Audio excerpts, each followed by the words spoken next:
អ្នកទាំងគ្នារីកឆ្នាំថ្មីធ្វើការស្នាឡលោកថៅកែជូនពរលោកសួស្តីឆ្នាំថ្មីរកស៊ីមានបានសូមឲ្យទ្រព្យហូរចូលដូចចិត្តអ្នកទាំងគ្នាឆ្នាំមុនអ្នកទាំងគ្នាគឺនៃហកហើយឆ្នាំថ្មីនេះពួកយើងខំប្រឹងបន្តទៀតទីនេះសូមជូនពរដល់អ្នកទាំងគ្នាសូមឲ្យមានសុខភាពល្អជោគជ័យគ្រប់ការងារអរគុណលោកថៅកែអរគុណបើតិចញ៉ាំត្រីឆាយជាមួយគ្នាទេអរគុណហើយពួកយើងអរគុណលោកថៅកែអរគុណ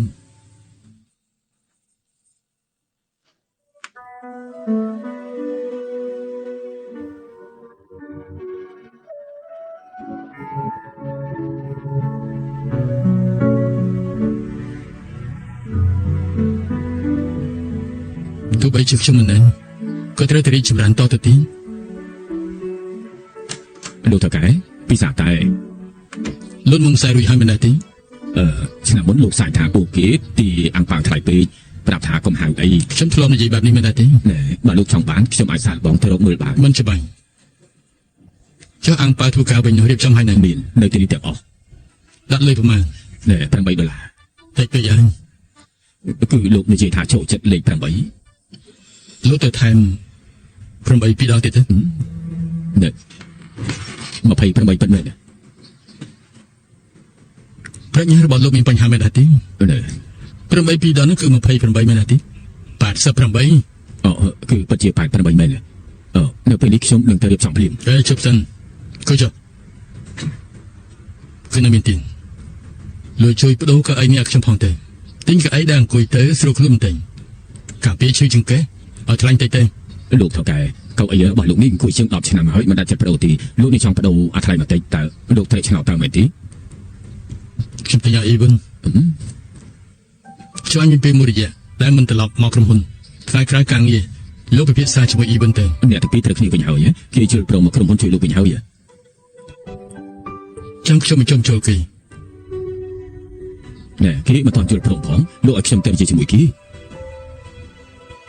ពីមុនលោកពេលដែលអ៊ីវិនហាត់ការនៅក្រុមហ៊ុនលោកក៏ជាអ្នករៀបចំមកគេដែរប្រហែលជាសម្ដីរបស់លោកអាចមានស្ដាប់ចូលជាងខ្ញុំការនិយាយគ្នាពី3ម៉ាត់ខ្ញុំតែងតែឆ្លោះគ្នាជាមួយនឹងគេខ្ញុំពិតជាប្រាជ័យលោកថៅកែលោកមិនអីទេខ្ញុំដើរតាមលោករាប់សិបឆ្នាំហើយនេះគឺជាលើកទី1ដែលលោកនិយាយដល់ខ្លួនឯងថាប្រាជ័យឬមួយក៏មិនមែនទេតាមសម្រួលទៅគេនឹងយល់ពីទូលបារបស់លោកសង្ឃឹមថាបាននេះចុះលោកទៅរៀបចំអង្គការសាជាថ្មីឲ្យពួកគេសប្បាយចិត្តទេល្អណាស់លោកថៅកែលោកពិតជាមិនអីមែនមិនខ្ញុំយល់ថាលោកដូចជាប្រែប្រួលជាងខ្ញុំប្រែប្រួលត្រង់ណាទេគឺប្រែប្រួលល្អឬអាក្រក់គឺប្រែដូចជាមានមនុស្សធម៌បន្តិចមិនអាក្រក់ដូចមុនខ្ញុំក៏យល់ថាលោកប្រែប្រួលដែរប្រែជាមានចិត្តមនុស្សចាស់សំញ៉ាំទៀតនេះគុំចាប់ចេញទៅបាទខ្ញុំទៅភ្លាម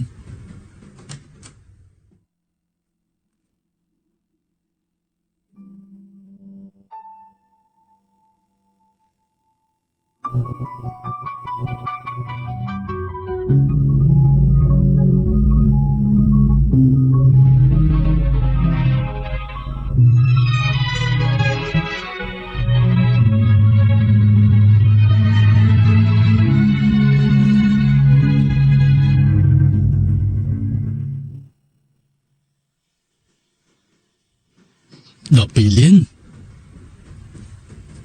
អញ្ចឹងខ្ញុំមិនច្បាស់យកលុយច្រើនយ៉ាងនេះធ្វើអីទៅគ្មាននរណាមានសំណាងយកឈ្នះបាននោះទេពេលនេះគឺមានហើយ5 8 14លើកនេះរៀបចំគ្រប់គ្រាន់ហើយ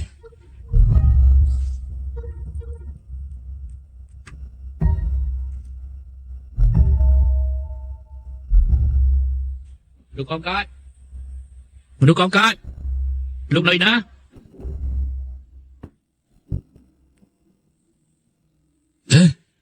អាយ៉ាមែនហ្នឹងទៅយូរយ៉ាងនេះហើយបានកាន់ដៃសិនយាឲ្យមែនទេគ្មានទេគេមិននៅផ្ទះទេទូរស័ព្ទរបស់ឯងគេបិទចោលហ៎ខ្ញុំជួយទេឯងចុះអត់ទេលោកជួយខ្ញុំលើកណាក៏ចង់បានប្រយោជន៍ដែរនេះហៅថាផ្ដល់ប្រយោជន៍ទៅវិញទៅមកឯងជួយខ្ញុំជួយឯង ខ្ញុំបានឲ្យឯងធ្វើរឿងអាក្រក់ទេ ខ្ញុំទៅដេកហើយ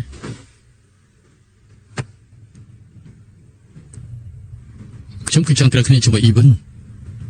ខ្ញុំចង់គេរឿងមនុស្សផ្ទះវិញចង់គេទៅក្រុមហ៊ុនជួយការងាររបស់ខ្ញុំ ប៉ុន្តែអ៊ីវិនរើមកអញ្ចឹងវាគិតយ៉ាងម៉េចទៅខ្ញុំមិនអាចឲ្យលោកបំបាយពួកគេបានទេ អានេះនិយាយត្រូវវាមានថ្ងៃនេះខ្ញុំក៏មានភារកិច្ចដែរបើអ៊ីវិនទទួលខ្ញុំទទួលយកវាចុះ មែន ខ្ញុំគឺគ្រប់សម្ដី អ្វីទៅ ឲ្យខ្ញុំចែក PX 503សិនមក អូឡង ហើយរបស់នេះប្រាយ៉ាងម៉េចទៅ លោកគឺចុចត្រង់នេះថ្នមបន្ទាប់មកបាញ់គេទៅ អញ្ចឹងបាញ់ចេះ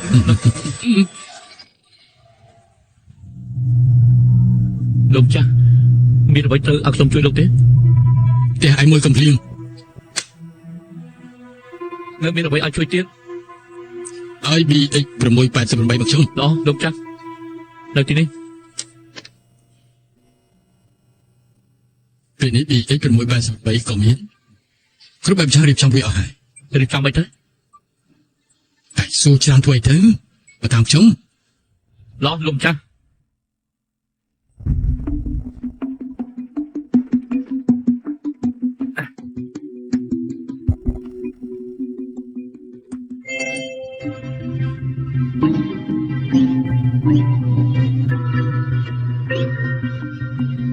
កាន់ទៅ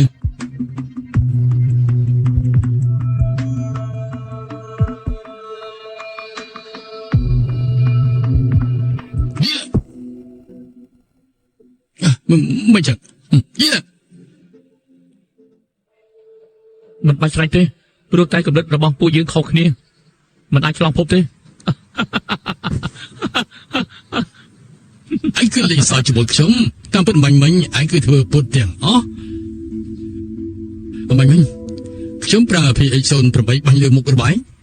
តែលោកក៏ហកខ្ញុំច្រើនយ៉ាងនេះទៅហើយកម្រិតជឿជាក់ដែលបន្ទះជីបនៅក្នុងខ្លួនខ្ញុំមានចំពោះលោកធ្លាក់ដល់0គឺបញ្ជាក់ថារាល់លើកពេលដែលខ្ញុំបានជួបលោកបន្ទះជីបដែលនៅក្នុងខ្លួនរបស់ខ្ញុំដំណើរការប្រព័ន្ធការពារដោយស្វ័យប្រវត្តិយ៉ាងម៉េច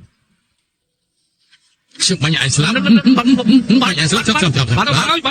បាច់ ចេញទៅ បាច់លោកខំយ៉ាងនេះធ្វើស្អី និយាយចំពោះឯងនោះងាយស្រួលដូចច្បោះចេញអញ្ចឹងហើយឯងបានចាយមិនព្រមជួយខ្ញុំអញ្ចឹង ខ្ញុំចង់ឲ្យលោកល្អទេ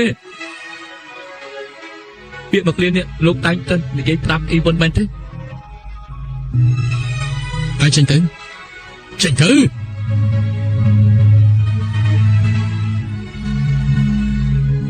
លោកដេញខ្ញុំចេញមែនទេចឹងលោកកុំស្ដាយក្រោយសោះណា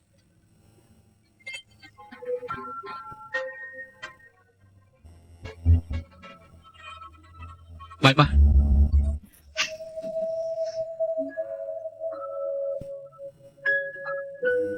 ចណាថា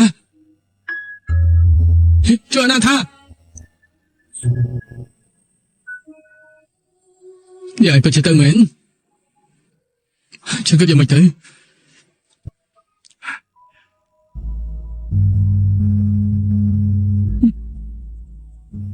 អូនសម្លាញ់បងទៅរកអូនយ៉ាងម៉េចទៅ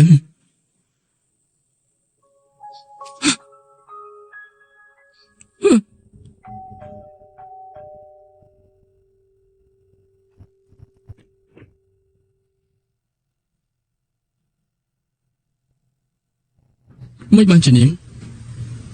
មិនក៏នាងនៅទីនេះអញ្ចឹង ជួយគ្រាខ្ញុំផងជួយគ្រាខ្ញុំផង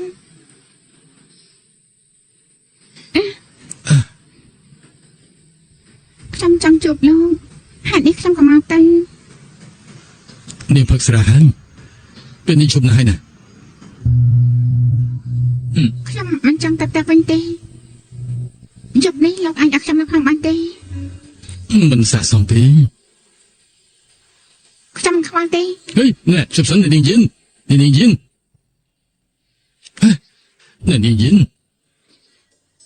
ិន វាពិតជាមិនសមទេ ខ្ញុំគ្រាន់តែចាំផឹកស្រាជាមួយលោកមួយកាយប៉ុណ្ណោះពួកយើងផឹកជាមួយគ្នាស្រវឹងជាមួយគ្នាទៅ នាងឈិនកុំធ្វើអញ្ចឹងអីខ្ញុំជួយនាងទៅផ្ទះវិញ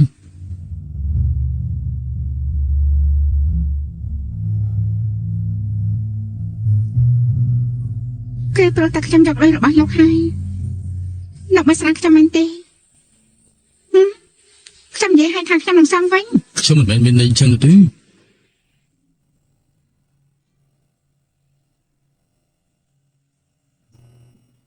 និយាយត្រង់ចុះព្រោះតែជួយសុំអំណត់ឲ្យបងប្រុសខ្ញុំបានយកទៅហើយ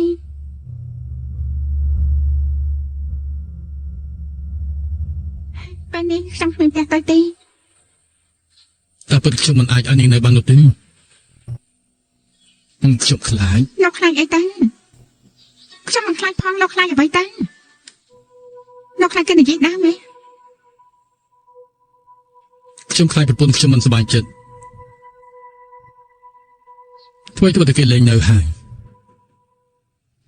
តែខ្ញុំនៅតែត្រូវការគ្រប់គីខ្ញុំមិនអាចនាំស្រីផ្សេងមកគេនៅក្នុងផ្ទះព្រះប្រាស់បាននោះទេ សំតោ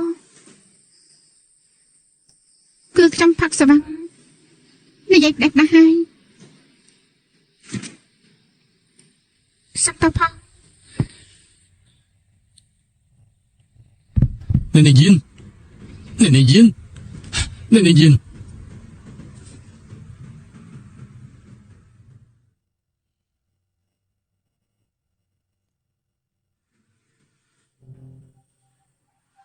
Ôn sập lạnh. Bỏng cưng được ôn.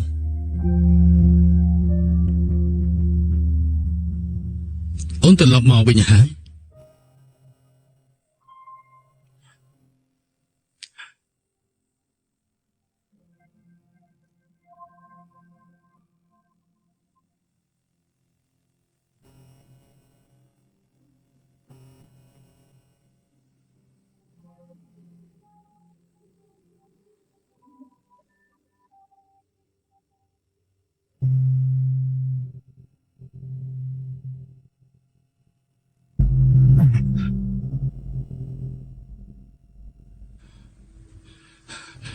Xong tu.ខ្ញុំវិលមកណាបាត់ជាឈឺខ្លាំងណាស់ កុំក្រោកអីអ្នកសម្រាប់សិនទៅ លោកកុំទៅអីនៅទីនេះកំណត់ខ្ញុំទៅ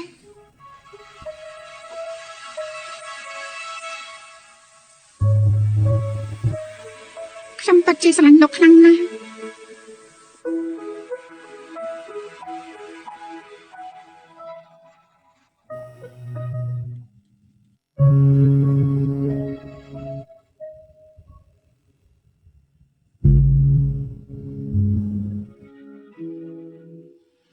你今晚就在这里休息吧。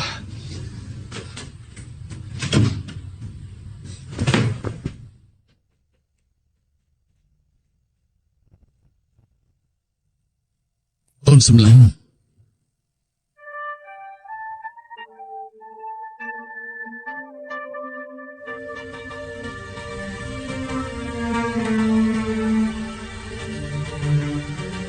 Đi trên là tên.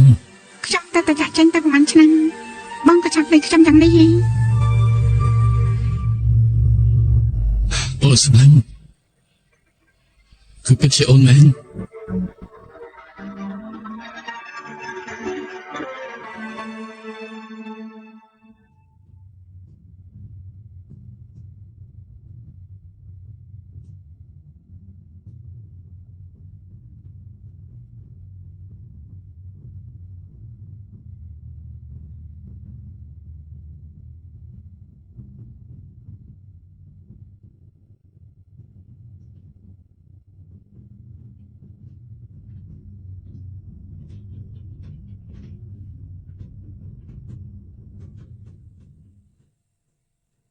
Ôn sầm lạnh.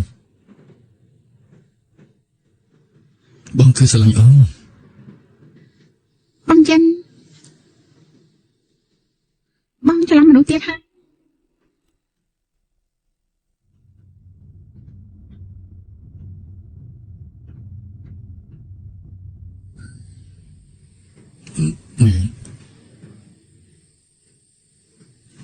ខ្ញុំមិនមែនជាយិនស៊ីទេ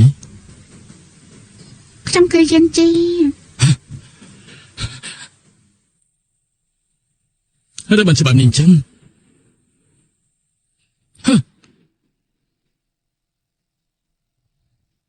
ជប់មិញគឺបងចំណាក់បីខ្ញុំចូលមកបងមិននិយាយថាបងត្រូវការតែខ្ញុំម្នាក់បងស្រឡាញ់ខ្ញុំខ្លាំងណាស់បងភ្លេចហើយទេ អេនាងកុំជក់មកអី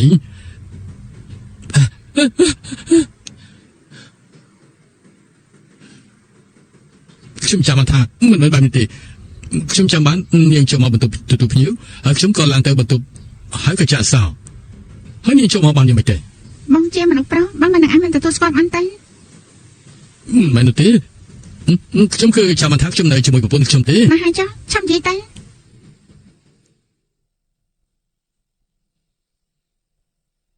អេជុំសិន លោកចង់និយាយស្អីទៀតហើយ នាងកុំប្រើបន្ទប់ទឹកមួយនោះអីប្រពន្ធខ្ញុំមានជំងឺស្អាតគេមិនចូលចិត្តនោះទេ ហើយ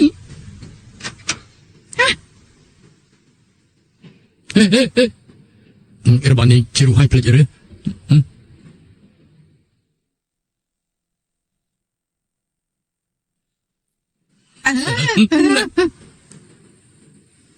នាងកុំគិតប្រេបដែរសោះមិនមែនដូចជានាងគិតនោះទេ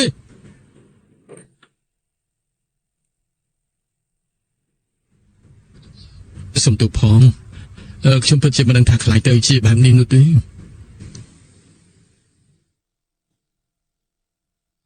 ជាកំហុសរបស់ខ្ញុំ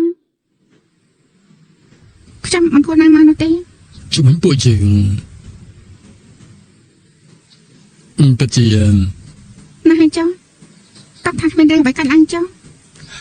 ខ្ញុំអាចប៉ះពើការជិះចាប់របស់នាង លោកចង់ប៉ះប៉ាយ៉ាងម៉េចទេឲ្យយកខ្ញុំហ៎ ខ្ញុំមិនមែនប្រមាថនាងទេតែខ្ញុំពិតជារកវិធីដែលល្អជាងនេះ មកខ្ញុំនិយាយថាខ្ញុំមិនត្រូវការលុយទេខ្ញុំត្រូវការមនុស្សវិញនោះតើបានទេ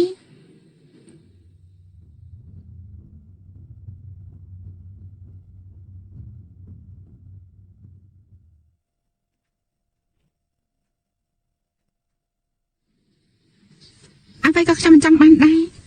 នៅកណ្ដោះខ្ញុំញ៉ាំអាហារពេលព្រឹកតើបានទេ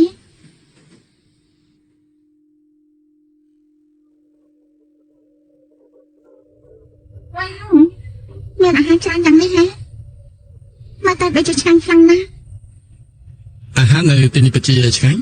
ហើយនេះខ្ញុំក៏ទិញមួយមុខបន្តិចឲ្យនាងសាមើល អរគុណអញ្ចឹងខ្ញុំគឺមិនគួរសំទេ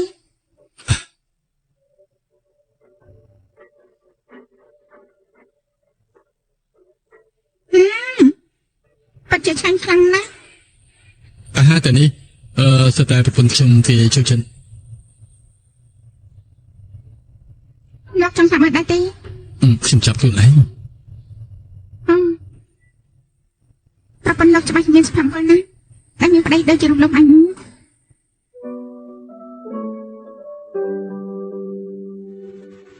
មិនទាំងឯងមានសុភមង្គលទេ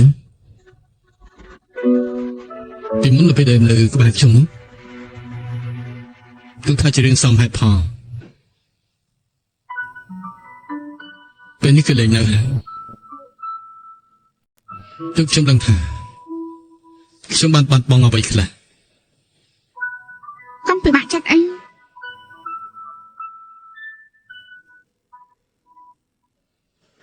មួយជីវិតខ្ញុំនេះមិនអាចបំភ្លេចប្រពន្ធខ្ញុំបាននោះទេ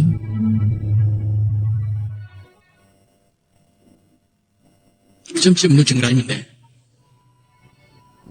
បើជាធ្វើរឿងមិនក៏បីជាមួយប្រពន្ធរបស់ខ្ញុំទៅវិញ ខ្ញុំបាននិយាយហើយរឿងការប្រយុទ្ធវិញຕົកតាមមិនបានកើតឡើងទៅចុះ ពិតជាសុំទោសផង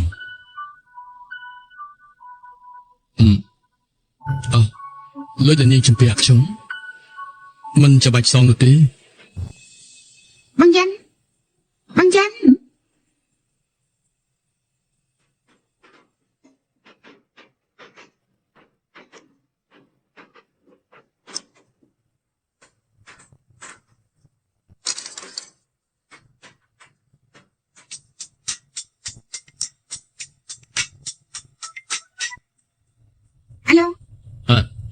យកមិនយ៉ាងមិនហើយ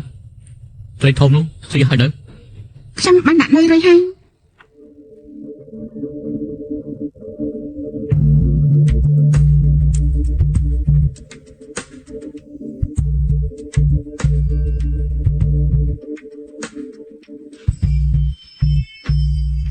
តែគេដេកលក់ដូចជាជ្រូកមកចាំងអញ្ចឹងគេស្មានថាខ្លួនឯងដេកជាមួយខ្ញុំទៀតផងនឹកនេះគេគឺចាប់ហើយខ្ញុំគឺខាំគេជាប់ហើយអីថ្ងៃនេះមិនទៅក្រុមហ៊ុនទេ ពេលកណ្ដាលថ្ងៃក្រោយចង់ធ្វើការនៅក្នុងផ្ទះមិនក៏បងទីរបស់ចលាននេះ គឺជារបស់ប្រើប្រាស់ប្រចាំថ្ងៃមិនអាចនៅទីនេះទៅទេបាននោះទេបងមានរឿងចង់ប្រាប់ឯងទេ បងចង់ប្រាប់ថាហាបងឯងបងត្រូវបិទទ្វារហើយមែនទេ មិនក៏ឯងដឹងចឹង ចៃដន្យបាញ់ឆ្លងកាត់ដើមឡើយគឺចង់ចូលទៅញ៉ាំបងឯងប្រចាំដែរ សុំទៅផងបងគួរតែប្រាប់ឯងមុន មិនអីទេហេតុអីបងស្រាប់តែចង់បិទទ្វារអញ្ចឹងលក់មិនដាច់មែនទេ តែឲ្យបងទៅក្រុមហ៊ុនជួយធ្វើការងារឲ្យគាត់ បងព្រមតែចង់ជួយមនុស្សម្នាក់នោះបិទហាងបងឯង ប្រកាសជាមិនមែនហើយនិយាយត្រង់ចាស់បងមានមនោសញ្ចេតនាចំពោះក្រុមហ៊ុនយ៉ាងណាក៏ជាញើសឈាមរបស់មនុស្សពីរចំនួនដែរ គេច្បាស់ជាមានលក្ខខណ្ឌ ដល់ឡៃបងក៏គិតបែបនេះដែរប៉ុន្តែក្រោយមកគាត់បែរជាញុះញង់យល់ព្រមឲ្យបងនៅជាមួយនឹងវាលនេះដូច្នេះហើយបងក៏គិតថា មិនដឹងអាចទៅ នៅក្នុងការចាំចាំរបស់បងជាលើកទី1ដែលគាត់ដាក់ថយចំពោះបងឆ្លោះគ្នាជាមួយគាត់6ឆ្នាំហើយឃើញគាត់អោតក្បាត់ដាក់បងគ្មានអារម្មណ៍ថាឆ្នេះទេមិនស្បែកចិត្តអីតិចសោះបងឃើញប៉ាចាក់ចេញដោយភាពអសង្ឃឹមមិនដឹងថាហេតុអីទេបងមានអារម្មណ៍ថាដូចជាចង់យំខ្លាំងណាស់បងដូចជាពិបាកក្នុងចិត្តណាស់ បងចាញ់បោកគាត់ហើយមនុស្សម្នាក់ស្គាល់បងច្បាស់ណាស់ដឹងពីចំណុចខ្សោយរបស់បងគេកំពុងសម្ដែងល្ខោនទាមទារការណាត់ទៅសូម ចាប់តាំងពីបន្ទោចាក់ចេញពីផ្ទះហើយគឺគ្មានអ្នកណាមកជួយធ្វើការងារឲ្យគាត់ទេប៉ាគាត់នៅម្នាក់ឯងគាត់ជាពិបាកខ្លាំងណាស់ បើបងចង់ទៅក្រុមហ៊ុនវិញអញ្ចឹងបងទៅចុះខ្ញុំមានតែម្នាក់ឯងឲ្យតែសប្បាយចិត្តទៅបានហើយ យ៉ាងល្អពួកយើងទៅវិញជាមួយគ្នាទេ សូមបើទៅនិយាយជាមួយគាត់ក៏ខ្ញុំមិនចង់ផងហើយមិនអាចថាការគ្នាបាន ឯងមិនអាចបានឃើញគាត់ទេបាននិយាយថាគាត់នឹងចាក់ចេញទៅមួយរយៈពេលប្រហែលជាមិនត្រឡប់មកវិញទេគាត់ឲ្យបងរឹងទៅនៅផ្ទះវិញ ពាក្យទៅនេះបងក៏ជឿដែរ ចេះតែយល់ថាបាទដូចជាមានរឿងអ្វីមិនដឹងថាគឺសុខភាពរបស់គាត់មានបញ្ហាមែនទេមានអារម្មណ៍ថាកំពុងផ្ដាច់រឿងចុងក្រោយយ៉ាងមិនប្រដឹងទេ គាត់គ្រាន់តែចង់បោកឲ្យបងទៅវិញប៉ុណ្ណោះ អេអូនសំឡាញ់អូនមកវិញហើយចាំមិនយកលុយបានហើយលើ ពួកយើងចូលទៅចាំនិយាយគ្នាណាអញជួយរៀបចំឲ្យបងផង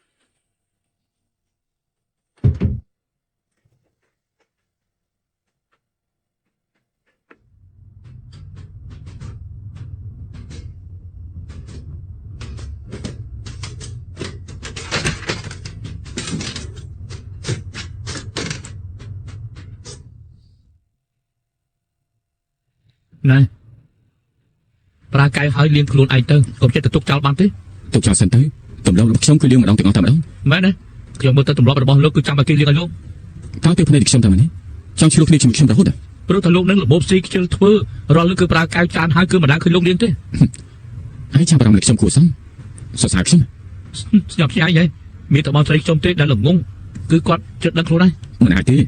គេមិនឃើញតែប្រយោជន៍ដូចជាឯងនោះទេ បើលោកមានកំណត់បាញ់គឺមិនអាចលៀងដៃសុំលុយពីបងស្រីខ្ញុំនោះទេឲ្យមនុស្សស្រីចិញ្ចឹមយល់ថាខ្លួនឯងល្អទៀតតែលោកជាមនុស្សប្រុសទេ គេចេះកូនខ្ញុំស្រឡាញ់ខ្ញុំសុខចិត្តគ្រប់គ្រងឲ្យខ្ញុំរកក្តីសម័យ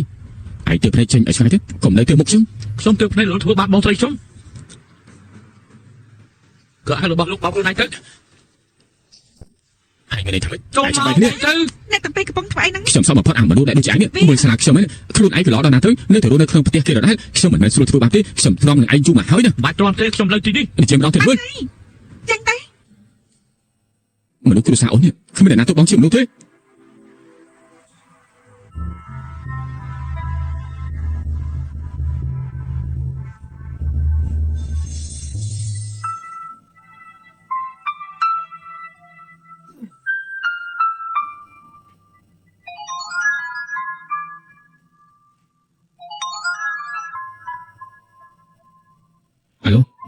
ពូច្រឡំលេខហើយ អត់បានចិត្តនិយាយបានខ្ញុំចូលរកឯងនិយាយគ្នា ពេលពីពូជើងមានអ្វីត្រូវនិយាយខ្ញុំទ្រាំកំហុសរបស់គ្រួសារពូចាស់ណា ខ្ញុំចង់ជួបឯងម្ដង ជួបគ្នាលឿនមុនពូឲ្យខ្ញុំសម្លាប់ខ្លួនលឿននេះពូចង់ឲ្យខ្ញុំស្លាប់ចាំមិន ខ្ញុំគឺចង់ឲ្យលុយឯងខ្ញុំឃើញនៅផ្ទះឯងមកឬក៏អត់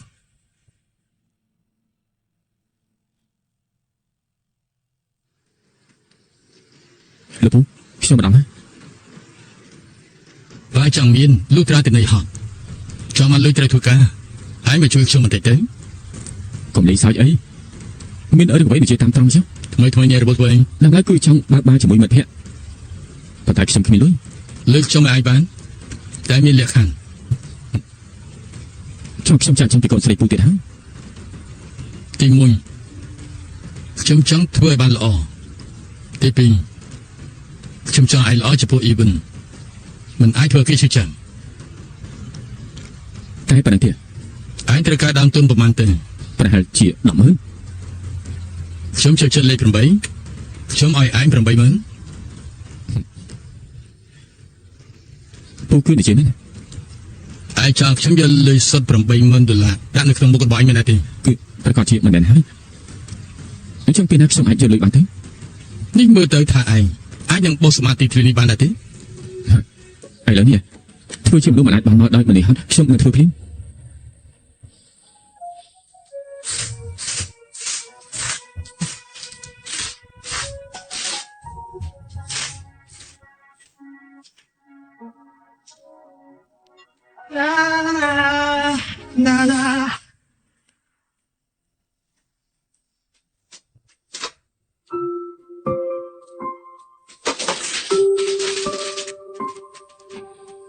លោកពូខ្ញុំកាប់ស្លឹកឈើជ្រុះអស់ទៅហើយមានអ្វីត្រូវការជួយទេ នេះទៅដូចជាឯងកាំងពីមុន ហ៎ ឯងបាញ់យើងពេញក្បាលចូលមួយទឹកចេញសិនទៅ ខ្ញុំអាចចូលទៅងូតទឹកបាន បើមិនចេញមិនឯងងូតទៅនៅទីនេះក៏បានជួយស្រោចផ្កាខ្ញុំផងទៅ ខ្ញុំចូល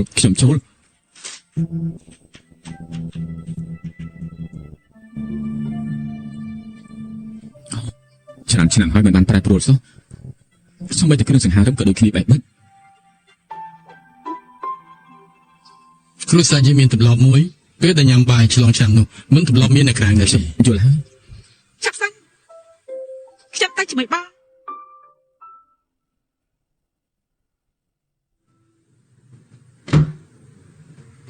នៅខាងក្រោមរកឯងមិនឃើញឯងរត់មកខាងលើធ្វើទៅ ក្រែងពូហៅខ្ញុំចូលងូតទឹក បន្ទប់ទឹកនៅខាងក្រោមអាចងូតបាន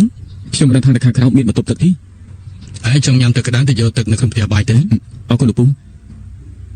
តែអាណាលុយដែលពូនិយាយថាឲ្យខ្ញុំមកបាញ់មិញ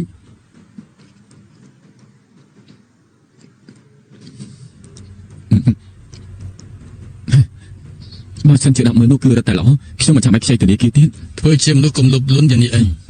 សំចៃតិចក៏បានដែរទុកចិត្តចុះខ្ញុំនិយាយសិនហើយអរគុណលោកពូលើកក្រោយខ្ញុំមកជួយបោះសម្បត្តិស្លឹកឈើលោកពូទៀត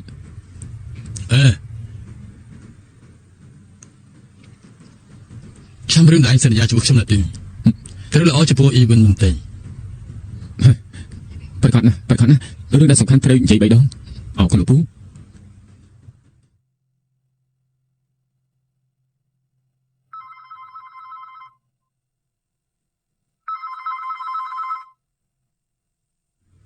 ហេឡូ សំសិថាទៅលោកស្គាល់មនុស្សម្នាក់ឈ្មោះថាជីជាតិដែរទេគេស្លាប់ហើយលោកអាចមកព្រាន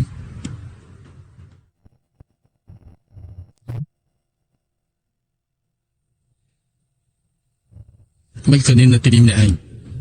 ហើយណាមនុស្សដែលទូរស័ព្ទរកខ្ញុំ គេគ្រាន់តែជាអ្នកដំណើរម្នាក់ប៉ុណ្ណឹងគេឃើញខ្ញុំដួលនិយាយថាចង់ឲ្យខ្ញុំតាក់ទងទៅអ្នកផ្ទះខ្ញុំមានអ្នកផ្ទះមកពីណាទៅមនុស្សទី1ដែលខ្ញុំនឹកឃើញនោះគឺជារូបលោក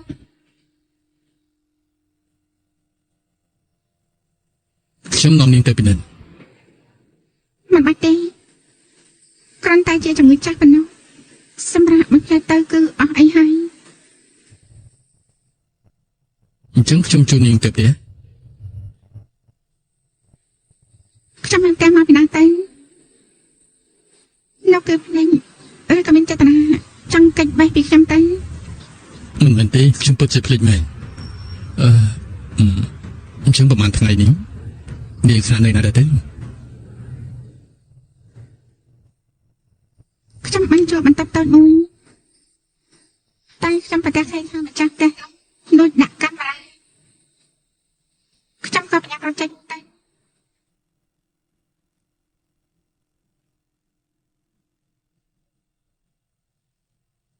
អញ្ចឹងពេលនេះគិតយ៉ាងម៉េចទេ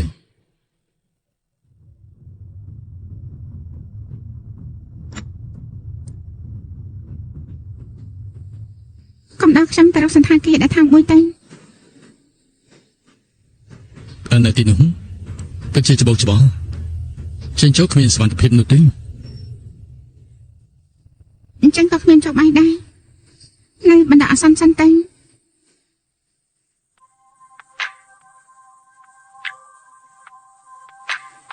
ឃើញខ្ញុំកំសត់យ៉ាងនេះហើយមិនអាចបញ្ចិត្តទៅនោះទេឡើយមិនហាមាត់ហាខ្ញុំនៅតែគេទៀតទេព្រមលើកនេះខ្ញុំកាត់ខុសហើយ អញ្ចឹងនៅពេលនេះនាងទៅនៅផ្ទះខ្ញុំសិនទេ បែបនេះមិនចង់ឲ្យគេដឹង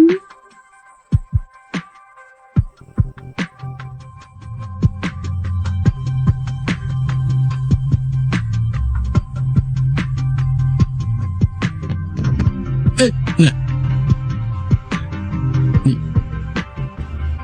តែឡើយអញ្ចឹងចុះនាងទៅផ្ទះខ្ញុំសិនទេរួចហើយចាំគិតទៀត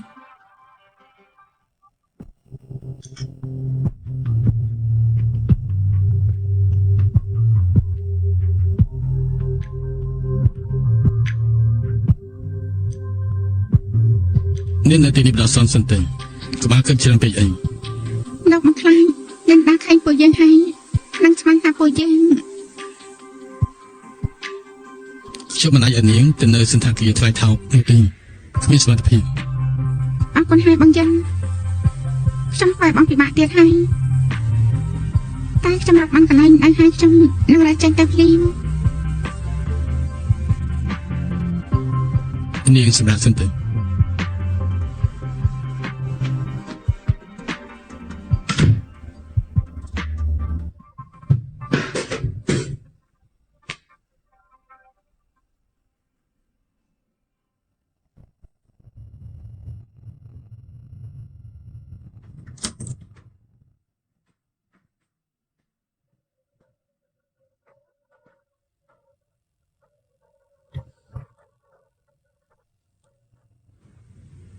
Ông sẵn lạnh Bóng này yên chi bên nè Bất chỉ không yên rương ở bánh nữa Bóng khơi khi cô ai ở đất dần Hai nít từ ở kia mà này Bóng chưa tham bà sân cho ổn nắng Có bà cọt chui khi đôi khi Trời đã tí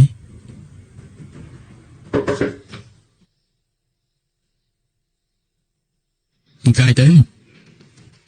ខ្ញុំកេងមិនលក់ទេចង់រកបងជជែកគ្នាលេង ពេលនេះជប់ណាស់ហើយនាងមិនស្រួលខ្លួនឆាំចូលគេងទេមានរឿងអ្វីថ្ងៃស្អែកឆាំនិយាយគ្នាទៀត ខ្ញុំបានធូរច្រើនហើយ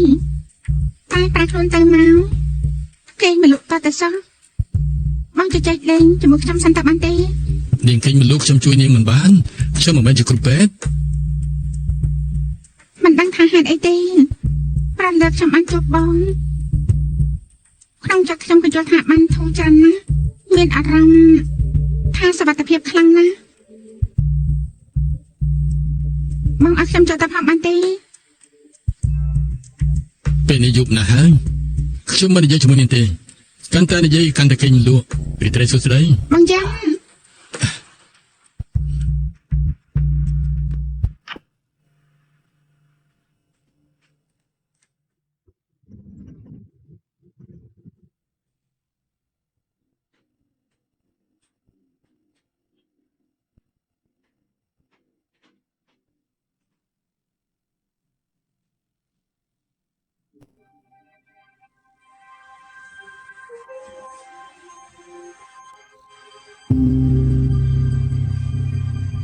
មានរបស់ខ្ញុំគាត់ច្បាស់ណាស់